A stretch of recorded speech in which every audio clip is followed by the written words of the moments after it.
Yo, so I was like doing some research for a mediocre ass screenplay I was writing. I was wondering what would be happening if a massive earthquake, like a massive apocalyptic Michael Bay level earthquake were to crack open the Great Lakes, Anyway, so there I was, super blazed. And I got to thinking how the Earth sorta looks like a circuit board at a certain distance. Shit's unsettling if you ask me. Everything's divided into squares and you see like the streets are like power lines keeping all the squares powered up and stuff. It's just trippy.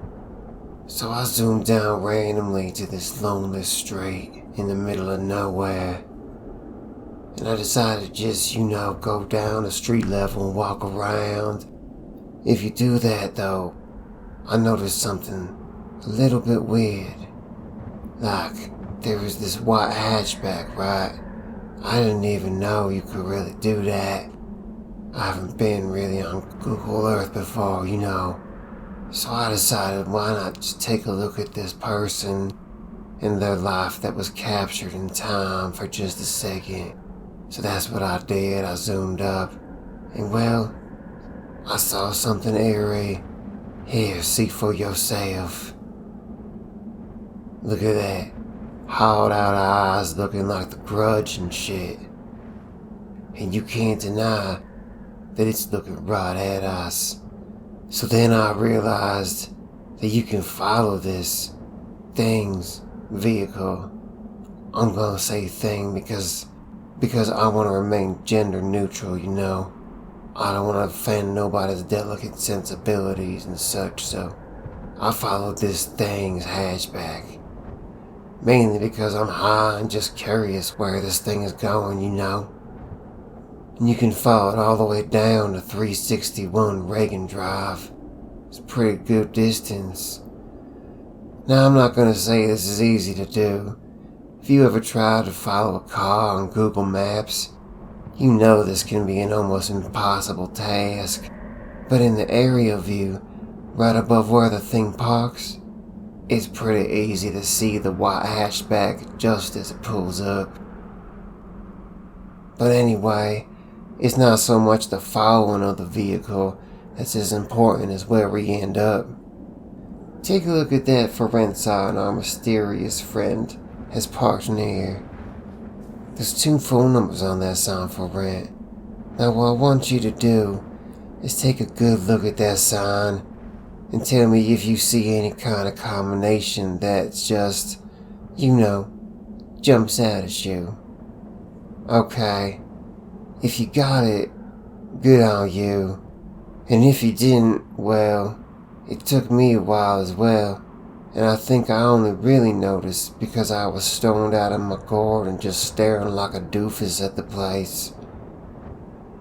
Okay, so among those 2 numbers is lurking a malicious symbol. 666. 666. Now before you get all uppity with me and are all like, what you talking about, you crazy feller? Well, let me just remind you where this story started and where it's gonna take us. Now, we're gonna work on that 3rd step and see if you still don't notice something off about this scenario. Now I want you to know that just as this was happening, I was listening to some real spooky music in the background. The composer of this masterpiece is Graham Plowman. I'd like to get plowed by him, if you know what I mean. Now I want you to imagine that at this moment I'm doing exactly where I've brought us, uncovering this bizarre mystery. And as I'm listening to some spooky music as I'm fond to do, or smusic as I like to call it. And all of a sudden, as I'm putting this together, the music that I'm listening to seems to literally be mocking me, as if the song itself is following along exactly with my unfolding revelation. Let's get on back to that third step in our investigation. Now look at the place we're in front of. You see that name? That says Alpha Park, don't it? What's the significance of that, you ask? Oh, I don't know. Alpha and Omega? Maybe you heard of that? Let me give you the whole verse, just so we on the same page. Behold, I am coming soon, and my reward is with me. Give to each one according to what he has done. I'm the Alpha and the Omega, the first and the last, the beginning and the end. Now real quick, while you facing the Alpha sign, turn to the right a little bit. You see a red car over there? Yeah, you do. Now, why don't we stroll on down to that next parking lot, alright? Yeah, red is the devil's behind. And what's that building called? Let's just scoot a little more to the right and get a good look at that sign over the door. Wow, that's really pretty. Man, I love that cut. What? What's that? The front door. Those panels of glass. Look at that middle row. Now look at that one all the way to the right. Is that a face? No, I'm just being paranoid. Maybe we should just, well, look at that street. That's kind of biblical too, huh? Wow, that's trippy. Anyway, I think I'm just a little too paranoid. Man, Google World is pretty spooky. Why don't we just kind of scroll on out, you know? Just back up a little bit and take a breath. Yeah, that's nice. Oh, look at that feeler. What's that letter say? An E. Wait a minute. Hold on a sec. E. For Iblis. Iblis. The creator of Adam. Oh my God. This is crazy. I just couldn't walk away from this mystery, so I went down to the streets. Found that white car, and wouldn't you know, right next to that, right above it, was the aptly named Redeemer Lutheran Church.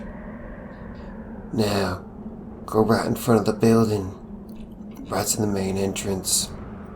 Okay, now zoom up to the windows. Yep, that's right. Now look at that window to the left.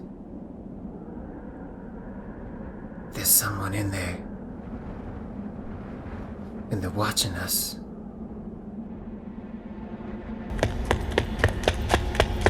I heard footsteps coming, so I ran down the street.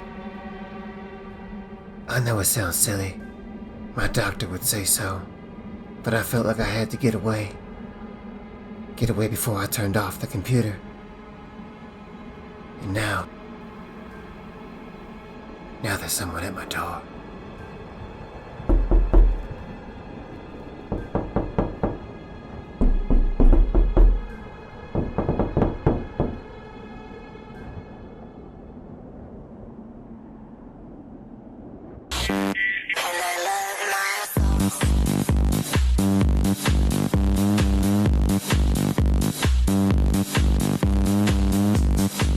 Alright, thanks to everyone for stopping in.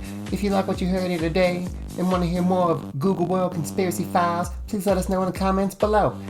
And we gotta go. It's a lofty one, but if we can get up to 10, count 10 subscribers, then we'll definitely do another one of these. Anyway, thanks for staying till the end, and tell your mama I said hi. Peace out.